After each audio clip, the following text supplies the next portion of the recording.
ಈ ಸಲ ಸ್ವಲ್ಪ ದಲ್ಲಿ ಸ್ವಲ್ಪ ಚೇಂಜಸ್ ಮಾಡಿರೋದ್ರಿಂದ ಕೆಲವು ರೋಡ್ಗಳನ್ನು ನಾವು ಫ್ರೀ ಟ್ರಾಫಿಕ್ ಝೋನ್ ಮಾಡಿದ್ದೀವಿ.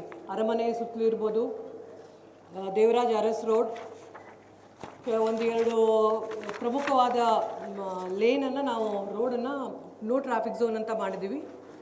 ಅದಕ್ಕೆ ಅನುಗುಣವಾಗಿ ಟ್ರಾಫಿಕ್ಕನ್ನು ಡೈವರ್ಟ್ ಮಾಡಿದ್ದೀವಿ.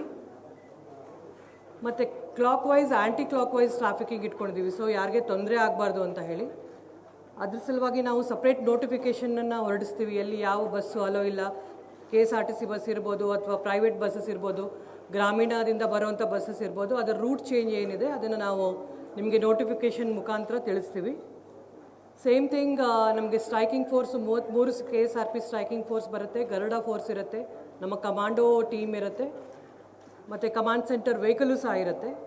ಸೊ ಯಾವುದೇ ರೀತಿ ಸಾರ್ವಜನಿಕರಿಗೆ ಅಡಚಣೆ ಆಗಲಾರ್ದೆ ಟ್ರಾಫಿಕ್ ಆಗಲಿ, ಬೇರೆ ರುಟೀನ್ ಪ್ರೇಕ್ಷಕರು ಬರೋದಕ್ಕೆ ಆಗಲಿ ಯಾವುದೇ ತೊಂದರೆ ಆಗಬಾರ್ದು ಅಂತ ಹೇಳಿ ಸಂಪೂರ್ಣವಾಗಿ ನಾವು ಪೊಲೀಸ್ ಬಂದೋಬಸ್ತ್ ವ್ಯವಸ್ಥೆನ ಮಾಡ್ಕೊಂಡಿದ್ದೀವಿ. ಬೇರೆ ಕಡೆ 3 ದೇವರಾಜ್ ಅರಸ್ ರೋಡ್ ಮಾಡಿದ್ದೀವಿ, ಮತ್ತು ಪುರಂದರ ರಸ್ತೆ, BN ರಸ್ತೆ ಮತ್ತು ಪ್ಯಾಲೇಸ್ ಸುತ್ತು.